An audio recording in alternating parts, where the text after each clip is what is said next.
Hello Marvel Heroes fans, my name is Wilfred and welcome to my channel. Ever since I've done the last raid guide, a lot of you asked if I could follow up and do one for Access as well. Happy to do it for you all. Today I finally get a chance to go back into the raid and take some screenshots for this guide. Now this guide is going to be for the new players who like to experience the raid for the Access raid. And without experience, because sometimes it can be a little bit confusing and you wouldn't want to be the one who unable to finish the raid and cause a group to do so. So don't worry, I got you covered. And if you like this kind of guide, do check out the description of the video below. I've got more guides for you to watch. Now, this could be a weekly raid, so depending on how they shape up, because the game changes all the time, but by and large you have the account-based reward as well as hero-based reward. How do you join the Access raid? Through the looking for group channel. So make sure you enable in your chat. Check out if someone asks for Access raid, you could apply for it and they would invite you into their group. Now what are the requirements? This game changes so much. I don't want to put like cast in stone like what you must have and so on. You should know your hero well and see whether you have a good balance between time to kill and time to live. Access raid could be a little bit challenging for those who are a little bit under gear in terms of the survivability, because there's a defeat counter to it. You can't get over a certain number of deaths in the group, then the whole encounter just fail. But of course, you have to produce a high amount of damage as well, so that it will not drag too long beyond the timer as well. So now, in the looking for group, they will look for 6980. So what is 6980? Depends on where you are in the game right now. 69 could mean the grade 69 unique, or in the future Omega gear that you have. So it's basically slot 1 to 5 or grade 69 the highest. 80 means the grade 80 legendary. You may be using a grade 70. If you are a hybrid hero, you may be able to get around with the power cosmic if the raid leader recognizes that as a decent legendary. But always the raid leader set the requirement. If you don't like the requirement, you can set your own as well. I would highly recommend a full blessing, rank 5 legendary, as well as good catalyst with some decent kind of like affixes to it. Artifact should be good as well, and infinity points would help. I think I wouldn't want to set hard targets to it because this game changes a lot, like I mentioned. But I think you know, because you would solo some of the harder content, maybe Cosmic Terminal, Cosmic Patrol in a group, or Cosmic Danger Room solo. So you probably know whether your hero is up to it or not. It is recommended to have some main heroes to do the raid. Now this is the hardest raid, so I'm going to go through the encounter with you, and after reading this part of the video, you will be raid Access like a pro. Now, when you first come into this raid, when you zone into a raid, there will be a question mark there. A lot of people just just click on it the moment they go in, but don't wait until everybody's in, because whoever not zoning yet, or for whatever the reason, there's a bug going on that they can't come in yet, they will be locked out from the instances. Would you be able to finish it? Probably, but it's fun to have more people and it's faster as well. So be a pro, just chill, don't just click anyhow. Second thing is that once you start the encounter, 2 bosses will come up, one on the south, one on the north. So the one nearest to the entrance is the alpha, the one that's further down is the beta. Just follow the group, be a pro. I mean, you don't just chill. If everybody is going to the nearest one, just do the nearest one, that's fine. You can focus on one at a time. Now what is unique for this encounter is that the more you focus on one of the 2 bosses, the more buff and debuff you get. You see it here, this is 100 stacks. So the stack goes up as you hit the boss, as time goes by. How many stacks you can take depends on how well you are geared. If you can't take 100 stats, then don't take 100 stats. You can actually move to the other boss, switch to another boss, and this debuff will drop off after half a minute. So just bear that in mind. Do what you can, but without dying on the group all the time. So observe this very important thing. You gain buff against the boss, but you also receive more damage from the boss. All right. You should be popping the ultimate at the beginning of the raid, like any other raid encounter. But in this very particular one, you may want to build up some buff against the boss and then make your ultimate more powerful. So that is a choice of yours. Now, there are quite a number of damage that you could avoid when you're playing this encounter against the Alpha and Beta Stark Sentinel. You can see clearly the graphic on the floor to say that this will be the area that they will strike. So move away from it will be good, especially when you are at high debuff, because then you'll take tons of heaps of damage that is against you. But the boss also do a lot of like fire and ice, kind of like single target as well. Again, if you can eat it. But if you can't, because you keep losing a lot of health with the high debuff especially, then you may want to just move around with that. All right. Now, as and when the health come down a little, against the boss, the boss will spawn 2 Sentinels. These are the Annihilator. You could. In the past, people would like to move the 2 Sentinel outside of the boss zone so that they can down it. But nowadays, sometimes people are quite well geared and they don't really bother. They can just manage to take down the 2 Sentinels while the boss is around. So you are getting a lot of damage upon you. So it's a race against time to make sure the 2 Sentinels are down. And once the 2 Sentinels down, you can then focus back to the boss again. But like I always said, if you can't sustain the kind of time to live because you're taking a lot of damage, because your stats become higher and higher and you're struggling to survive, just switch to another boss. That's fine. You can go over to the other side, the beta side or alpha side, depending on where you're from, and down the bosses. And then after the boss is down, then first encounter is done. Congratulations, you are pro. Now next stage, onto the second encounter. Again, when you go into the second encounter, wait for others. Don't just click on the question mark, right? Because you are pro. In this encounter, when you first start it, there will be a few engineers. 3 of them, they'll spawn out. So I would suggest, because since you're already watching my video and you are pro, of course, you will stand along this line here to pick up the engineers. You could let some random people pick it, but they may or may not know what to do with it. You know, because you watch my video. So line yourself up, pick one of the engineer up. Now, why is it important? The engineers are the one in this episode in this encounter to power up a nullifier and fire to the boss shield. So Onslaught, Red Skull Onslaught will be shielded, and your job is to make sure the engineer will charge up the nullifier and you fire them off onto the shield. Now, how do you do that? Pretty simple. First of all, you must know where the things are, because otherwise you get a little bit confused. The map is an L-shaped map. All right. This is the middle of the map where I am standing, Lace.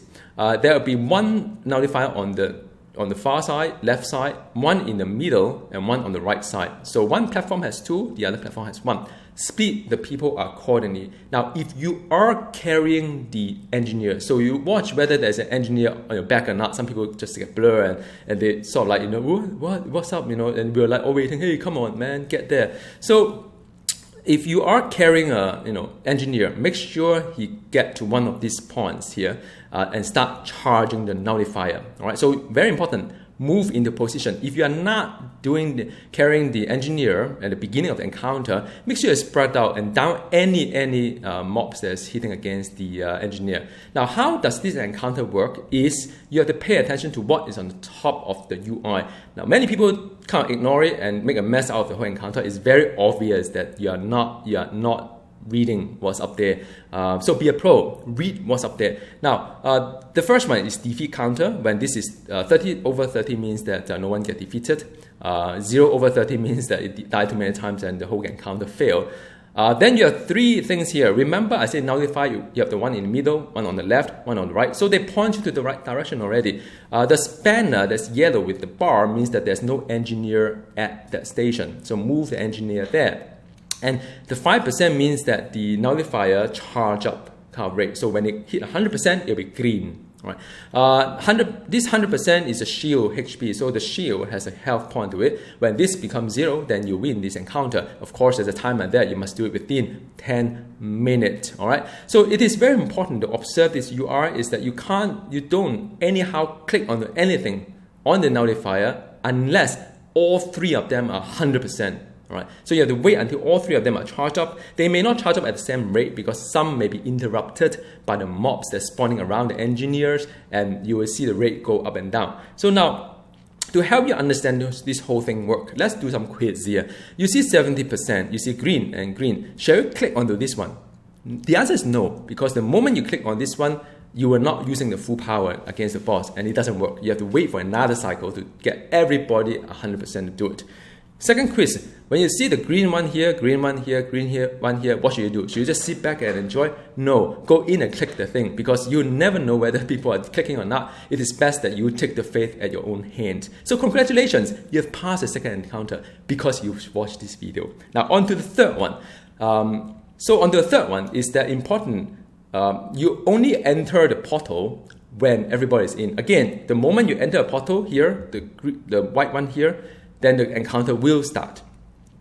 Now, when you come to this, understand the map is important here. You have one platform here in the middle, and you have one platform on the left and one platform on the right. You have the green portal on the left and right as well.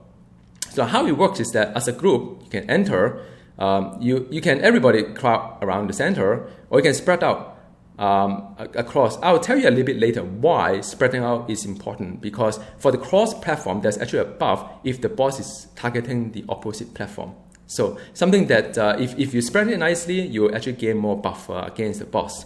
Now, the thing is that the boss does a couple of mechanics here. He does he raises the ground with all this arrow here. Just try not to stand on the arrow. Does it really matter if you hit by onslaught, red skull onslaught? It probably won't kill you, but probably will stun you and get you far a little bit and kind of stuff. It look bad also. It's like, this guy is not a pro. So be a pro, avoid some of this like a red thing. Don't stand on the red dots as well. So whatever red is bad here in this game in general. All right. Now there's a very special mechanic here, is that occasionally the boss will jail people across the platform, across different platforms. So the jail one is very obvious. You get a green bubble across the man here. So when you're jail, you can't do anything. You could break jail, but I'll talk about breaking jail on your own just a bit. The right way to tackle this mechanic is that you have the jailer, you have the jailed, and you have the jailbreaker. The jailbreaker will be targeted by onslaught, the beam. You can see the word tick cover here in capital. You can't miss it. So the right way, if you are pro, the people will see it, it's very, very cool to see it as well, that you do the right thing, is to get behind the one that's jailed, so that when onslaught beam onto you, the jail will be broken and you can continue the gameplay. If you are being targeted, and if there are no one here being jailed, don't run like a headless chicken and get everybody killed by the beam, because whoever standing in front of you with the beam will get a very high hit. If there's no one to break jail with, get to another platform, avoid the beam, right? So now why is it important to break jail by others and not by yourself? Is that if you break the jail yourself, you actually have a penalty of 25% within the platform damage output. So your damage is decreased by 25%. And also it will have a damage over time across everybody around you. So the moment you break jail, bad things happen to the platform. You get damage over time. You get reduced damage. So normally it's not worth it. However, there are exceptions. If there is a mental ops, I'll talk a little bit about it later, around you, you have to get out. Then you have to use your movement power, the dash, to get out from a jail and to get to another platform. All right. So just remember all this mechanic. It may not matter as the raid goes by if everybody is well geared, but I always enjoy this kind of mechanic. Understand the reason behind doing certain things, and when you spot someone doing the right thing, you say, "Whoa, that's a pro." See what I mean? All right. Now, it is important to spread out the side platform. If you mouse over the raid window, the raid buff window, you will see that you gain a temporary debuff to all your attack when onslaught attacks the opposite platform. So the side platforms are the one that will gain buff all the time when onslaught attack the other platform. The one in the middle will gain nothing, because there's nothing behind onslaught, of course. So when people ask why you should spread the platform, not just spread for the sake of spreading, I would like to let you know that there's a buff actually that by doing so. Now, mental orb kills you and everyone around you. When you see a mental orb like this one, train yourself, please avoid it. It is very, very obvious who touched the mental orb. It's very obvious, and you do not want to be the one who get called out all the time, because you wipe the whole entire group time and time again. So whenever you see a mental orb like this one spawn, get out from the platform. Would be my advice to you. All right, so that is one that you should be very, very, very important to understand. Mental orb is the number one killer in this encounter, and the number one reason why a lot of my raid that I go in, people just fail because it wiped everybody around you, a huge area damage. Now, so as and when the boss come down to health, to different level of health, he will go immune and summon 3 Sentinel for each of the platform. Killing the Sentinel is your priority, so that the boss will be out of the invulnerable stage. But do bear in mind there's a mental op there. My advice is that if a mental op go around in your platform, get to another platform and help out others to do the Sentinel. And by the time 2 Sentinels is down, the mental op should have exploded hopefully without anybody around, and you could down the 3rd Sentinel as well. All right, just remember that mental op is to avoid. So let's do some quiz here, as always. If you suddenly hear some sound and you see something purple coming around you like this, what you should do? Should you just stay around, hug the op? No, you should avoid, get out from the platform ASAP. If you see another mental op, something like that, should you get to a platform? Also avoid, right? So train yourself. Don't lose concentration. It's very easy to lose concentration in this fight because after a while, it can become very mechanical, right? It's just avoid red damage, jump platform here and there. But whenever you see an op, just don't lose concentration. Avoid. Don't touch it. Never hug an op. All right, so when you see this, of course, you won a lot of loot here. Sometimes it could be red fun, sometimes it could be just another day. So I hope you enjoyed this video, and do drop a note here if you'd like to ask further questions. If you'd like to share your experience with the group here, feel free to put a comment as well.